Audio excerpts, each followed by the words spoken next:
Kwa niaba ya Tume Huru ya Uchaguzi, napenda kuwashukuru na kuwapongeza wote mlioteuliwa kwa nafasi ya wasimamizi wa vituo na wasimamizi wasaidizi wa vituo. Hongereni sana. Naomba tujipigie makofi. Walioomba walikuwa wengi sana, lakini nyinyi mkapata fursa hiyo. Kwa hiyo hamna budi kujipongeza. Napenda kuwakumbusha kuwa uteuzi wenu umezingatia masharti ya kifungu cha 76 cha Sheria ya Uchaguzi wa Rais, wa Bunge na Madiwani, Sheria namba 1 ya mwaka 2024.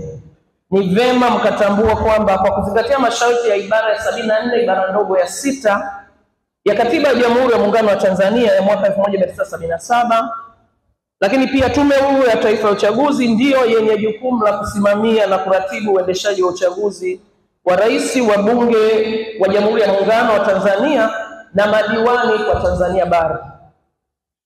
Kwa kuzingatia niliyoeleza awali kwamba nyinyi mlioko hapa mmeteuliwa kwa mujibu wa sheria, tangu tarehe ya uteuzi wenu mnao wajibu kikatiba wa kutekeleza majukumu ya uchaguzi wa Rais, wa Bunge wa Jamhuri ya Muungano na madiwani kwa Tanzania bara kwa niaba ya Tume Huru ya Uchaguzi katika vituo vya kupigia kura mtakapopangiwa. Ndugu wana mafunzo, dhamana mliopewa ya kusimamia zoezi la kupiga kura na kuhesabu kura, ikiwa ni sehemu ya usimamizi wa utaratibu wa uchaguzi wa Rais, wa Bunge wa Jamhuri ya Muungano na madiwani kwa Tanzania bara, ni kubwa na ni nyeti, pia ni muhimu kwa mustakabali wa taifa letu. Hivyo mnategemewa kuzingatia sheria, kanuni, maelekezo mtakayopewa hadi hapo tutakapokamilisha jukumu hili la uchaguzi. Wewe ambaye umeteuliwa hapa ulipo, kuanzia hivi tunavyoongea, tangu ulipokula kiapo, wewe ni mtumishi wa tume. Kwa sheria hii inakuhusu. Unatarajiwa kutekeleza majukumu yako kwa mujibu wa sheria. Kwa majina naitwa Ramadhani Bakari.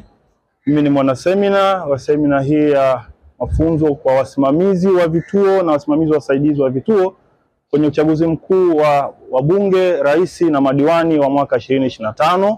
Kwenye semina hii tumejifunza mambo mengi sana, lakini mambo yote yamebezi kwenye kusimamia taratibu, kanuni, sheria na miongozo mbalimbali ya ya uchaguzi. Kwa muktadha huo, tunawaalika na kuwahimiza wananchi wote wajitokeze kutimiza haki yao ya kimsingi ya kikatiba, waje mapema wapige kura. Vituo vitafunguliwa mapema na sisi wasimamizi tupo tayari kuwahudumia.